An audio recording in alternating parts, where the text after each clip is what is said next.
guys, I love the sun, but I am ready for hermit weather.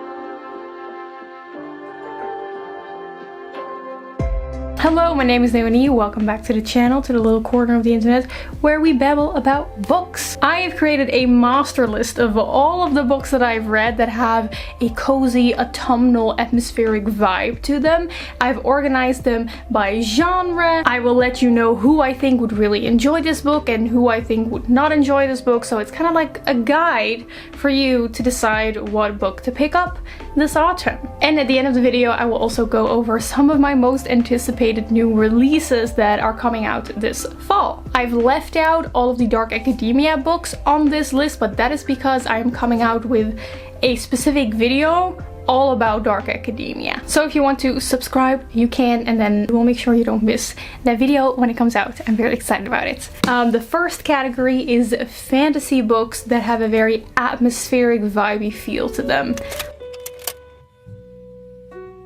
Piranesi by Susanna Clarke. I think this is great for early fall because it still has some beachy vibes. It takes place in a Piranesi-esque landscape, and we follow a researcher that's just trying to figure out what the hell this place is. This is recommended for people who love fantasy with mystery and who also love to think about and really engage with the story. I also think this is great for people who are into literary fiction and haven't really dabbled into fantasy yet. Not recommended for people who are looking for more classic fantasy with a lot of magic and action, because this is not that. The Invisible Life of Addie LaRue I would recommend to sad girls who love a sweeping life story. I recommend this to people who fell in love with the Darkling at age 16 and who still kind of wish they were the main character in a story. I don't recommend this if you are expecting to get a very deep character-focused character study here. The Night Circus is the original no plot, just vibes. Read this if you wish you were in bed right now, dreaming. I think people who really need a plot and solid characters to latch onto in order to enjoy a book are gonna have a hard time with this story though. The Watchmaker of Filigree Street. Pick this up if the idea of enchanted clockwork and a steampunky vibe make you very excited. This is great for fans of Victorian era London, scientist women, Japan. Yes, somehow all those things are connected in this book. It is very plot heavy and not very character focused, so keep that in mind. The Star-Touched Queen by Roshni Chokshi. Here's the thing, okay? If the idea of 300 pages of an Indian fantasy court with magical descriptions and glass gardens and locked doors and arranged marriages to mysterious, dark, monstrous kings, if that sounds interesting to you, you're gonna get it. If you think right now, okay, but like what happens? Like, is there a plot? It's not for you. The Bear and the Nightingale, this entire trilogy is for our folklore stans, and I mean that in like folklore as in like the fairy tale kind of way, but honestly I could also mean it in the Taylor Swift album kind of way, because I feel like they have similar vibes. Historical Russia, mythical creatures, a sophisticated demon man. If that sounds like your thing, then this is your thing. I don't really recommend this to people who really need to be in the character's head in order to enjoy a story, because the narrative remains very detached from the character. The characters just feel more like pawns in a grand fairy tale story. If I tell you about the concept of a young woman being abducted to learn magic from this dark, ancient, monstrous man, do you think, oh, I would read fan fiction about that? If you think, that sounds a bit weird to me, you're not the target audience of this book. But more importantly, this book is for anyone who wants to run away into a magical forest and just wield a sword. I do not recommend this, people, for those who really like their magic systems to be hard magic systems with a lot of explanation and rules. And for those who want even more Beauty and the Beast retellings with headstrong women and dark and mysterious men, I would also recommend The Wrath of the Dawn and Cruel Beauty. Caraval, if you like the idea of a magical circus setting, snarky love interest, and you're kind of just getting into fantasy, you will probably enjoy Caravel. I don't recommend this if you've already read a lot of magical fantasy stories and are looking for something more fresh and unique. Also, don't recommend this if you are easily frustrated by main characters who make suboptimal decisions, or if you are very easily frustrated by love interests whose entire flirting style is just making slightly inappropriate innuendos. Then we have the next fantasy category, which is kind of more dark fantasy. It ended up mostly just being any kind of fantasy that has demons in it.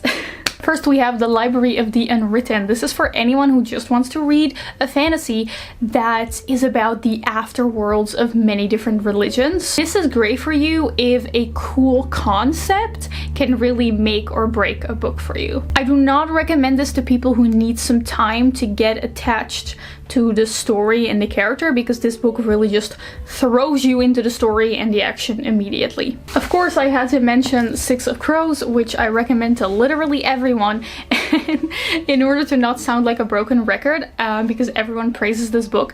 I thought I would mostly just focus on who I would not recommend this book to, just to make sure you don't pick this up because of the hype and then end up getting disappointed. I do not recommend this to people who are kind of tired of the heist formula, because this is a heist. I also don't recommend this to people who have a harder time connecting with main characters that are a little bit more morally gray. And lastly, I don't recommend this to people who prefer a more plot heavy and action heavy story, because this is, for a lot of people, slower than they expected because it's so character focused. So for everyone who likes period dramas like Pride and Prejudice, Little Women with strong female characters, but think, this would be better if they slayed demons, we have The Dark Days Club by Alison Goodman. The concept of this book really is exploring the choice of the main character and the choice that the main character gets when they are introduced to this demon slayer conclave,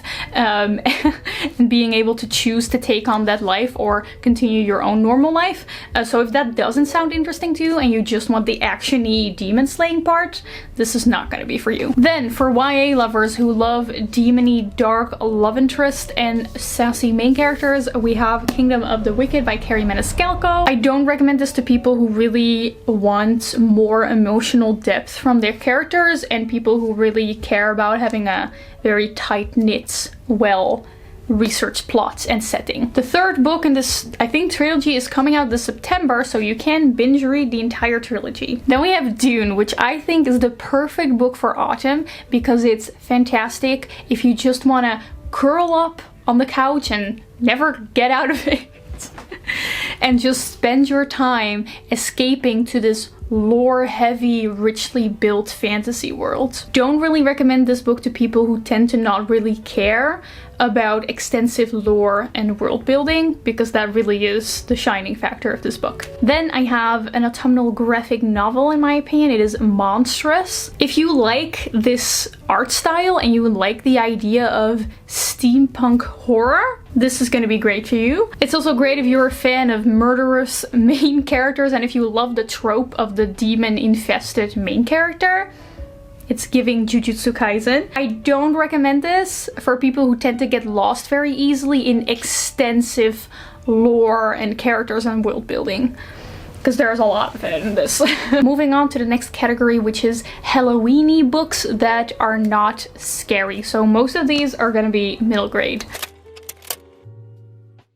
For all of these, the same thing counts, and that is don't read these if you are very easily scared, or if you actually want something actually scary, or if you don't like middle grade books. The Girl and the Ghost is great if you want a ghost story that is inspired by Malaysian folklore. If you like Tim Burton movies, then reading Coraline is a staple and very quick to get through. City of Ghosts by Victoria Schwab is a more adventure-focused ghost story, and it takes place in Scotland. I don't recommend this if you're easily annoyed by pop culture references, especially Harry Potter references, and I also don't recommend this if you think you're gonna be annoyed by Britcore or kind of like the stereotyping of British people. Then, if you want even more adventurous ghost stories, but this time they have swords, I recommend Lockwood and Co., which is in the kind of more mature end of middle grade. It's pretty much YA. Don't read this if you don't want to read about 14-year-olds acting their age. Moving on to the Halloween books that are actual horror novels.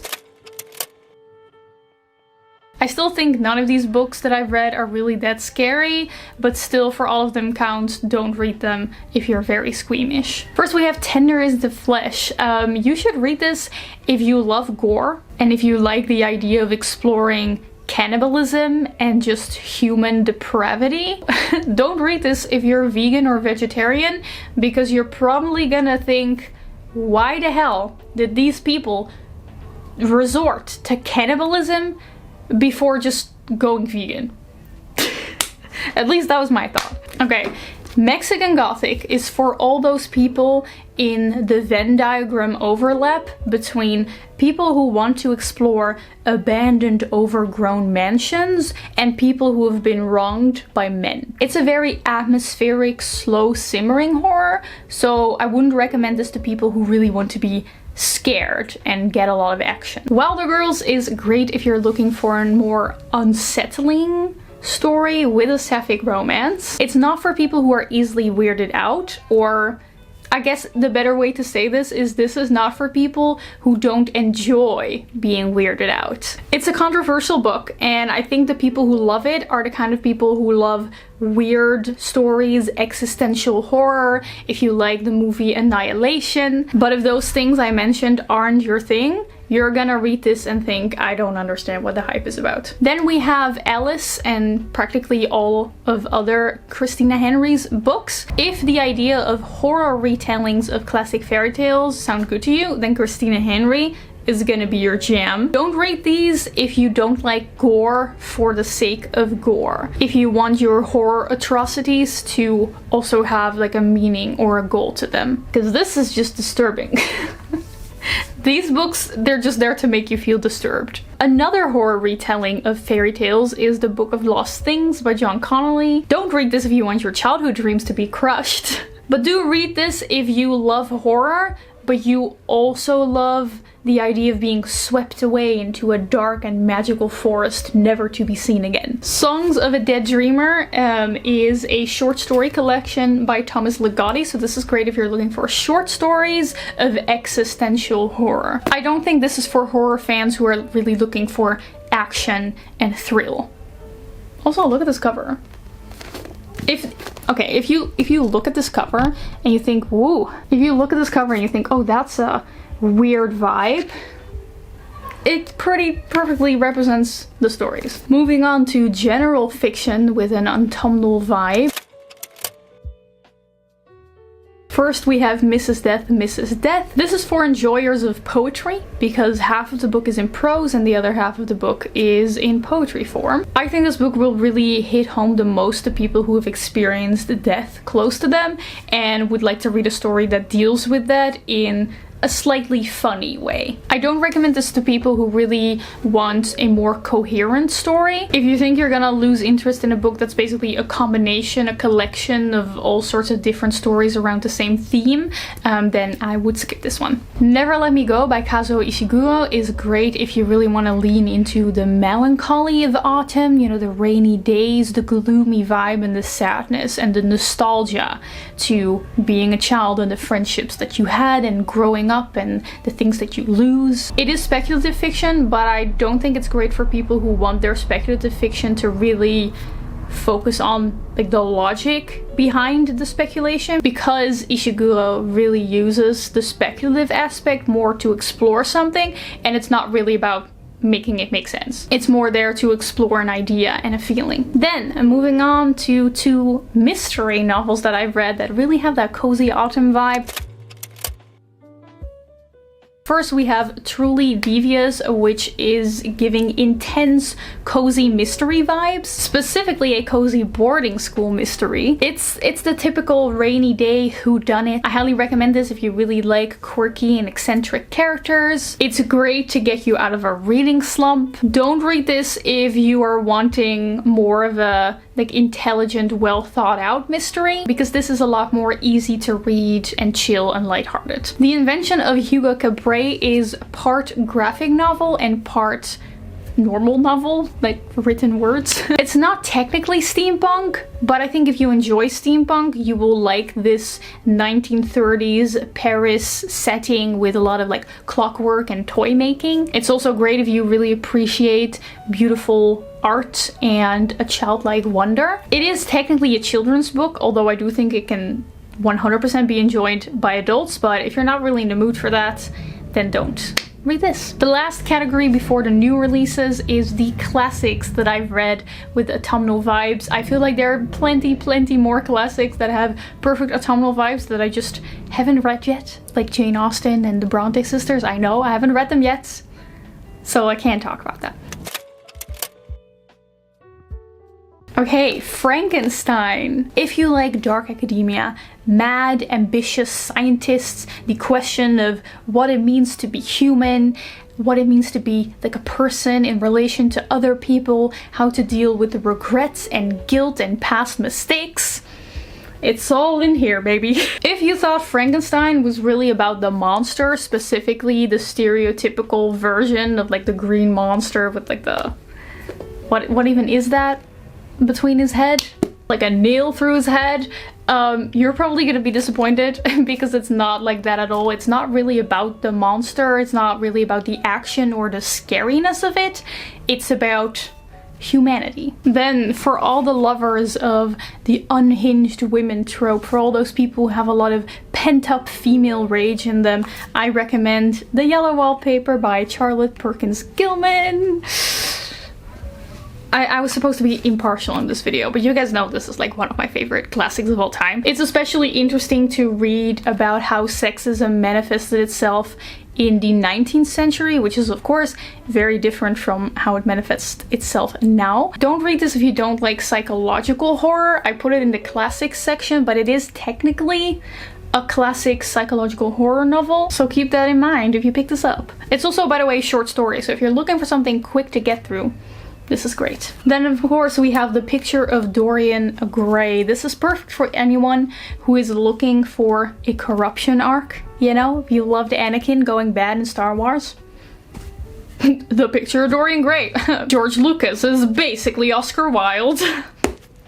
If the idea of reading about people having conversations about life and manipulating each other sounds interesting to you, then this is your jam. If you're like, that sounds kind of boring, then this is not your jam. The writing style is very lyrical and beautiful, so that can be your thing, or it can be not your thing. And then, of course, we have the poems of John Keats. No, I did not read the entire collection of all of John Keats' poems. This is just the version that I have of his poems, but I've read a few of them. He also writes really over-the-top drama queen style letters to his friends, which I highly recommend reading if that sounds like something you would enjoy. But John Keats is known for his poems about autumn. I mean, look at this cover. That's pretty much just autumn. You know the saying of let's romanticize our lives?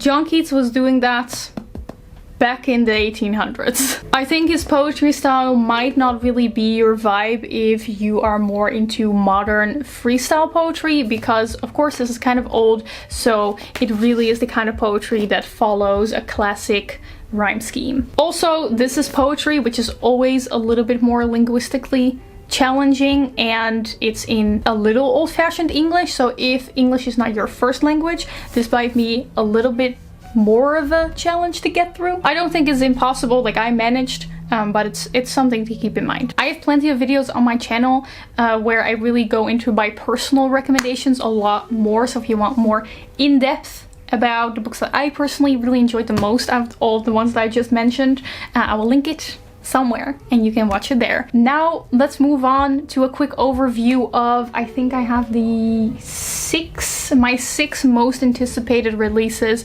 for autumn, so you know what to look forward to. There are like dozens. There are dozens of books coming out, of course, especially I feel like in autumn most new books come out. I feel like I might be wrong, but I feel like it's kind of like high season for publishing, right? But I narrowed it down to 6 that I think really have autumnal vibes.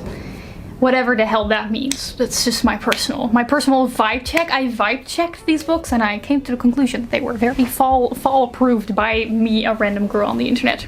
Coming out on September 20th, we have A Rust in the Root by Justina Ireland. This is a historical fantasy set in the 1930s about a world that wants to transition from the more traditional mystical arts magic to the more technology-focused mechanomancy. And we follow a young apprentice magician as she discovers secrets about how black mages were treated in the past. Secrets are being uncovered. They go on missions. It sounds like a very cool story. September 27th, I'm so excited for the graphic novel The Demon in the Woods, which is the prequel story to the Grisha trilogy by Leigh Bardugo, and it's a graphic novel about the life of the Darkling as a young boy and his mother as they are on the run because they are Grisha and therefore hunted after. Also on September 27th, we have Foul Lady Fortune, which is the new adult fantasy of Chloe Gong, who is mostly known for her YA fantasy, These Violent Delights and Our Violent Ends. This takes place in historical Shanghai, and we follow like a notorious assassin woman who has to go undercover together with this other spy, and they have to like pretend to be in a marriage, and it just sounds like a really great fantasy, high action fantasy story with an arranged marriage plotline, and I like that. On October 18th, we get Lavender House by Lev A.C. Lev A.C. Rosen. This is being described as Knives Out with a queer twist. It's the 1950s. There's a mysterious mansion. There's a murder in this mysterious mansion, and a young gay man is going to this mansion to figure out what the hell is going on, and he just gets caught up in the life in the mansion and the family secrets, and it sounds like the perfect mansion murder mystery. Then a very anticipated sequel that is coming out on October 25th. Yeah, 25th. It's The Atlas Paradox by Olivia Blake. This is the sequel to The Atlas 6, which is the dark academia thriller fantasy about the Library of Alexandria, where like 6 magicians have to play mind games and manipulate each other to get into the secret society of the Library of Alexandria. And in the sequel, we are supposed to finally get to see said Library of Alexandria. So very excited about that. And the last one comes out on November 1st. It is The Cloisters by Katie Hayes. This is about a woman who works in the Metropolitan Art Museum, and she is assigned to the Gothic part of the museum and the Gothic gardens, and there she finds this mysterious deck of tarot cards that contain some kind of like magical powers. That sounds like a fantastic occulty dark academia story, and I am in for that. I mean, if we're going occulty dark academia, you know, I'm thinking of Ninth House, but we've been waiting for the sequel for like 3 years now, so I can take any other occulty dark academia story right now. And that ends the guide to autumn books. If you want to make sure you don't miss the dark academia focused video, make sure you subscribe. I would appreciate that, and we would love to have you here. And you can follow me on Instagram and Twitter if you want more. Of course, I have not read every single autumnal book on the planet, and there are way more books that sound super autumnal that I personally haven't read yet. So if you want to give people more recommendations in the comments, feel free to do so. I really hope you enjoyed this video. I hope it helped you. And I hope you have a wonderful day and a great autumn is coming to you. And also happy spring to all the people living in the southern hemisphere. I hope you have a wonderful day, and I will see you soon in another video next week. Goodbye.